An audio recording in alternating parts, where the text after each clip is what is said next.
Hello সবাইকে, আশা করি সবাই ভালো আছেন। আজকের এই ভিডিওতে আমরা ফ্রিল্যান্সিং নিয়ে যা কিছু জানার আছে পুরো পৃথিবীতে সব কিছু জানার চেষ্টা করব।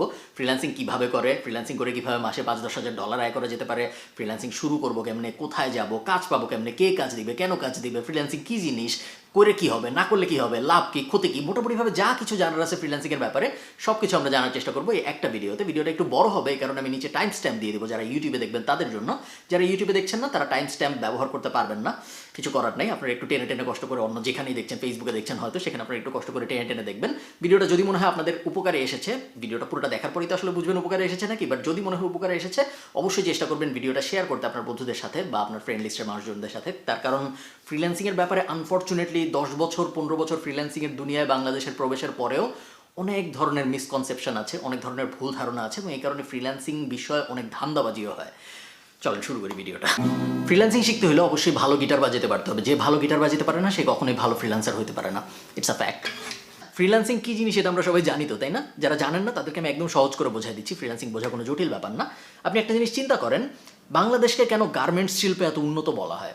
এটা বলার কারণ হলো বাংলাদেশে খুব কম দামে গার্মেন্টস বানায় বাংলাদেশ এক্সপোর্ট করতে পারে। গার্মেন্টস বলতে আমি জামা কাপড় বোঝাচ্ছি। সো ধরেন কথার কথা, এই যে জামাটা আমি পরে আছি, এই জামাটার গায়ে বিড়ালের লোম লেগে আছে, এখন এই জামাটা আমি H&M থেকে কিনেছিলাম, আমার হয়তো 15 ইউরো খরচ হয়েছিল জামাটা কিনতে। 15 ইউরো মানে 1500 টাকা। H&M এর এই জামাটা বানাইতে $1 খরচ হওয়ার কথা না, 1 ইউরো খরচ হওয়ার কথা না। কেন? তার কারণ H&M জামাটা আয়ারল্যান্ডে বসে বানায় নাই। H&M এরকম লাখ লাখ জামা বাংলাদেশ টাইপ দেশ থেকে বানায় জাহাজে করে নিয়ে আসছে। যেই বাংলাদেশের গার্মেন্টসটা এই জামাটা বানিয়ে দিয়েছে, ওই বাংলাদেশের গার্মেন্টসটা একটা ফ্রিল্যান্সার। H&M বাংলাদেশ থেকে এই জামাটা বানায় নিয়ে আসছে। H&M এই জামাটা আউটসোর্স করেছে, অন্য আর একটা দেশ থেকে সোর্স করে নিয়ে আসছে। বোঝাতে পারছি আমি আপনাকে? ওটা হলো আউটসোর্সিং। আর বাংলাদেশের গার্মেন্টসটা যেটা করলো, উনার পার্সপেক্টিভ থেকে চিন্তা করলে এই জিনিসটা ফ্রিল্যান্সিং। এই সেম ব্যাপারটা আগে শুধু ফিজিক্যাল গুডস নিয়ে করা যেত, যে জিনিসগুলো ধরা ছোঁয়া যায় ওই জিনিসগুলো নিয়ে করা যেত। আমার পেঁয়াজ দরকার, আমি অমুক দেশ থেকে যে দেশে পেঁয়াজ সস্তা নিয়ে আসলাম। আমার জামা দরকার, আমি দেখলাম কোন দেশে জামা আসলে সস্তায় বানানো যায়, কোন দেশে লেবারের খরচ কম, ওই দেশ থেকে আমি সস্তায় জামা নিয়ে আসলাম। ইন্টারনেটের পেনিট্রেশনের পরে সুবিধাটা যেটা হয়েছে, এই জিনিসটা এখন ডিজিটাল জিনিসপত্র নিয়েও করা যায়। আগে যদি অনেক আগে একসময় যদি আমার ওয়েবসাইট দরকার হইতো, আমি আয়ারল্যান্ডে বসে আছি, আমার একটা ওয়েবসাইট দরকার, আমার আয়ারল্যান্ডেরই একজনকে খুঁজে বের করতে হইতো যে আমাকে ওয়েবসাইটটা বানায় দিবে। আমার একটা লোগো দরকার, আমার একটা এক্সেলের কাজে হেল্প দরকার, আমার একটা মাইক্রোসফট ওয়ার্ডে কিছু একটা লেখা দরকার, আমার আশপাশে যারা আছে তাদেরকেই আমার খুঁজে বের করতে হইতো যারা ওই কাজে এক্সপার্ট। আমার একটা গেম বানানো দরকার, ইউ গেট দ্য আইডিয়া। আমার আশপাশের কোনো একটা মানুষকে খুঁজে বের করতে হইতো যে আমাকে এই কাজটা করে দিবে। ইন্টারনেট পেনিট্রেশনের সুবিধাটা যেটা হয়েছে, এখন আমার আশপাশের মানুষের উপর আমার আর নির্ভর করতে হচ্ছে না। ফিজিক্যাল ওয়ার্ল্ডে ওই যে যেভাবে H&M বাংলাদেশ থেকে জাহাজে করে গার্মেন্টস এনে H&M আয়ারল্যান্ডে বিক্রি করতো, ওই একইভাবে এখন আমরা ডিজিটাল ওয়ার্ল্ডে চাইলেই আমার যদি একটা ওয়েবসাইট দরকার হয়, আমি আয়ারল্যান্ডের একজনকে না খুঁজে রাঙামাটির একজনকে খুঁজে বের করতে পারি যে আমাকে ওয়েবসাইট বানায় দিবে। আমার লাভ কি? H&M এর লাভ কি? কম দামে পাচ্ছে, আমার লাভও সেম। আমি যখন তৃতীয় বিশ্ব থেকে বা দ্বিতীয় বিশ্ব থেকে একজনকে দিয়ে আমার ওই সেম কাজটা করাবো, ওই কাজটা করাইতে আমার প্রথম বিশ্বে যেই ধরনের খরচ হইতো, তৃতীয় বিশ্বে তার থেকে 10 ভাগের 1 ভাগ, 15 ভাগের 1 ভাগ খরচ হবে। আপনি নর্মালি চিন্তা করেন, আমার যদি আজকে একটা ওয়েবসাইট বানানোর দরকার হয়, আমি যদি আয়ারল্যান্ডের একটা এজেন্সিকে হায়ার করি ওয়েবসাইট বানানোর জন্য, আমার কাছ থেকে হয়তো 5,000 ইউরো নেবে। কিন্তু এই সেম ওয়েবসাইট আমি যদি একটা ইন্ডিয়ান কোম্পানিকে হায়ার করি বা আমি যদি একটা বাংলাদেশি কোম্পানিকে হায়ার করি, তাহলে হয়তো আমি 1,000 ইউরোতে ওটা করায় ফেলতে পারবো। এই ব্যাপারটা ওই যে বাংলাদেশের যে লোকটা আমাকে করে দিচ্ছে সেম ওয়েবসাইটটা, ওই বাংলাদেশি লোকটা ফ্রিল্যান্সার, আর আমি এই ক্ষেত্রে আউটসোর্স করতেছি ওয়েবসাইটটা। বোঝা গেছে ফ্রিল্যান্সিং কী জিনিস এবং আউটসোর্সিং কী জিনিস? চল আমরা কম্পিউটারে যাই। আমাদের তো আপনার মনে হয়তো প্রশ্ন আসছে যে ভাই, আমি সবই বুঝলাম কিন্তু আমি ক্লায়েন্ট কিভাবে পাবো আসলে? ধরেন আমার একটা স্কিল আছে, আমি লোগো বানাইতে পারি, আমি ওয়েবসাইট বানাইতে পারি, আমি কোডিং করতে পারি, আমি অ্যানিমেশনের কাজ জানি, আমি ভিডিও এডিট করতে পারি, কাজ স্কিলের তো কোনো শেষ নাই। বাট আমার এই স্কিল অনুযায়ী ক্লায়েন্ট আমি কিভাবে খুঁজে পাবো? গার্মেন্টসের জন্য তো সহজ, গার্মেন্টস একটা বড় জিনিস। গার্মেন্টস হয়তো H&Mকে ফোন দিয়ে বলছে যে H&M তোমার কি জামা দরকার, আমরা জামা দিতে পারবো। গার্মেন্টস হয়তো ফোন দিয়ে বলতে পারছে, বাট পুরো দুনিয়ায় একটা মানুষের কার কোন কাজ লাগবে, সেই কাজের স্কিল আমার আছে নাকি, এই সব কিছু আমি কিভাবে খুঁজে পাবো? এই জিনিসটা বোঝার জন্য আমাদের মার্কেট প্লেসের আইডিয়াটা বুঝতে হবে।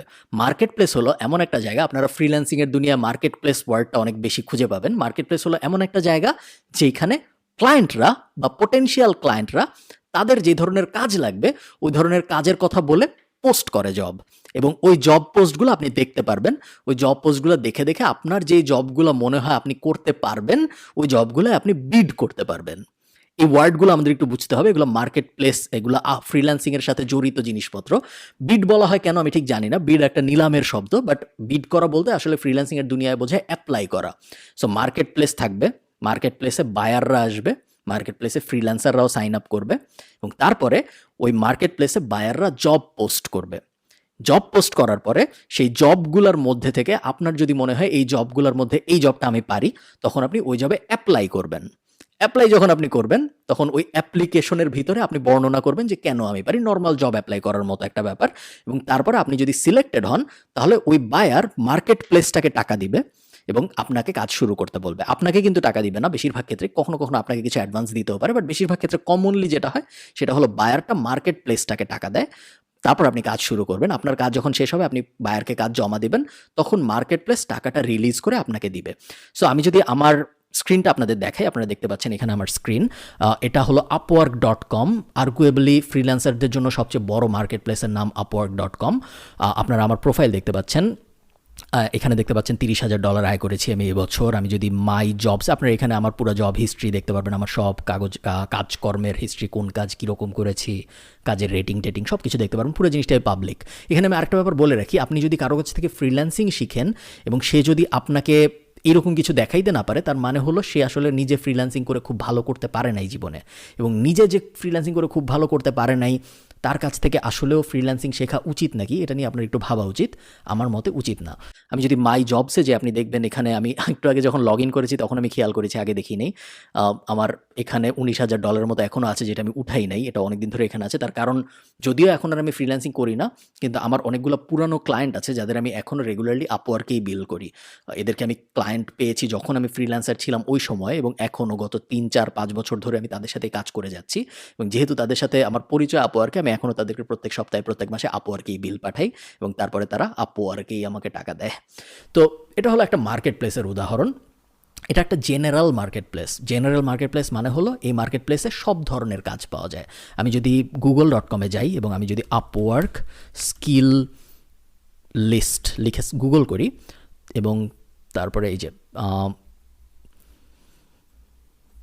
Higher top freelancers by category, এটা যদি আমি ওপেন করি upwork.com/hire, আপনি দেখতে পারবেন এইখানে হাজার হাজার স্কিলের লিস্ট দেয়া আছে, যেই সব স্কিলের ওপরে আপওয়ার্কে জব আছে। সো কথার কথা 2D অ্যানিমেশনের ওপর জব আছে, 3D অ্যানিমেশনের ওপর জব আছে। আপনি ক্যাটাগরি চেঞ্জ করলে আরও অনেক অপশন দেখতে পারবেন, লিগাল অ্যাডভাইজার, ইন্টারন্যাশনাল ট্যাক্স, লিস্টের কোনো শেষ নেই। হাবি যাবি হাজার হাজার রকমের কাজ আপওয়ার্কে আছে। আপওয়ার্ক একটা জেনারেল মার্কেট প্লেস যেখানে সব ধরনের কাজের জন্য ক্লায়েন্টরা ফ্রিল্যান্সার খুঁজে পেতে পারে।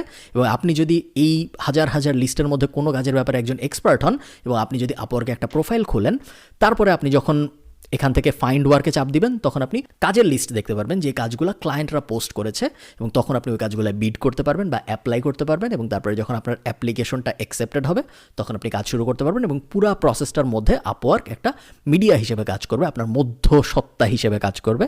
এবং আপওয়ার্ক এই ব্যাপারটা নিশ্চিত, যেহেতু আপনি ক্লায়েন্টকে চিনেন না, ক্লায়েন্টও আপনাকে চিনেন না, সো আপনার এটা নিশ্চিত করতে হবে যে ক্লায়েন্ট আপনাকে আসলেও টাকা দিবে কাজের পরে, আবার ক্লায়েন্টেরও এটা নিশ্চিত করতে হবে যে আমি আসলে কাজ পাবো টাকা দিলে। ওইসব কারণে আপওয়ার্ক একটা মিডলম্যান হিসেবে কাজ করে। এই মিডলম্যান হিসেবে কাজ করার জন্য আপওয়ার্ক প্রত্যেকটা প্রজেক্টের 20% নিয়ে নেয়। আমি এখানে আপওয়ার্ককে এক্সাম্পল হিসেবে দেখাচ্ছি, তার কারণ আমি সবসময় আপওয়ার্ক ব্যবহার করেছি, বাট তার মানে এই না যে আপনারও আপওয়ার্ক ব্যবহার করতে হবে। ডিপেন্ডিং অন আপনার স্কিল কি, অনেক ধরনের ফ্রিল্যান্সিং প্ল্যাটফর্ম আছে, আরও কিছু জনপ্রিয় আছে, তার মধ্যে একটার নাম আপনারা অনেকেই শুনবেন, এটার নাম হলো fiverr.com। fiverr.com বেশ জনপ্রিয় বাংলাদেশের মানুষের মধ্যে। আরেকটা আছে যেটার নাম হলো peopleperhour.com। peopleperhour আমি ছোটোবেলায় কাজ করেছিলাম, আমার মনে আছে, এটাও বেশ জনপ্রিয়। আরেকটা আছে নাম হলো guru.com। এটাও বেশ, এটা আসলে অত জনপ্রিয় না, বাট এটাও আমার মনে আছে, আমি ছোটোবেলায় বই টই লেখার কাজ করে বেশ ভালোই আয় রোজগার করেছিলাম। আরেকটা আছে বেশ জনপ্রিয় যেটার নাম freelancer.com। একসময় অনেক জনপ্রিয় ছিল এটা, বাট এটার পপুলারিটি এখন আস্তে আস্তে ঘাটতির দিকে। এগুলো জাস্ট কতগুলো, এগুলো সব কমন মার্কেট প্লেস, তার মানে হলো এগুলাও বিভিন্ন ধরনের কাজের জন্য আপনি ফ্রিল্যান্সারও খুঁজে পাবেন, বিভিন্ন ধরনের কাজের জন্য আপনি ক্লায়েন্টও খুঁজে পাবেন। এছাড়াও স্পেশালাইজড মার্কেট প্লেস আছে, শুধু প্রোগ্রামারদের জন্য মার্কেট প্লেস আছে, শুধু ডিজাইনারদের জন্য মার্কেট প্লেস আছে, শুধু ক্যারেক্টার ডিজাইনারদের জন্য মার্কেট প্লেস আছে, শুধু অ্যানিমেশন যারা বানায় তাদের জন্য মার্কেট প্লেস আছে, শুধু রাইটার যারা তাদের জন্য আলাদা মার্কেট প্লেস আছে। ওগুলো হলো স্পেশালাইজড মার্কেট প্লেস। আপনি যদি নতুন হন, আমার রেকমেন্ডেশন হবে আপনি জেনারেলাইজড মার্কেট প্লেসগুলোতেই থাকেন। জেনারেলাইজড মার্কেট প্লেসগুলোতে কাজ পাওয়া একটু কম্প্যারেটিভলি সহজ, এবং জেনারেলাইজড মার্কেট প্লেসগুলোতে কাজের ভলিউমও বেশি, মানে অনেক ক্লায়েন্ট প্রতিদিনই হাজার হাজার লাখ লাখ কাজ পোস্ট করে এখানে। তো ফ্রিল্যান্সিং কি জিনিস এটা আমরা জানলাম। মার্কেট প্লেস কি জিনিস এটা আমরা জানলাম। মার্কেট প্লেসে কিভাবে ক্লায়েন্ট এবং ফ্রিল্যান্সার একে অন্যকে খুঁজে নেয়। মার্কেট প্লেস কিভাবে ইন্টারমিডিয়ারি বা মধ্য মানব হিসেবে কাজ করে যেন ক্লায়েন্টের টাকাও লস না হয়, আবার আপনিও যেন কাজ দিয়ে টাকা পান। ওসব ব্যাপারে আমরা এখন আইডিয়া পেয়ে গিয়েছি।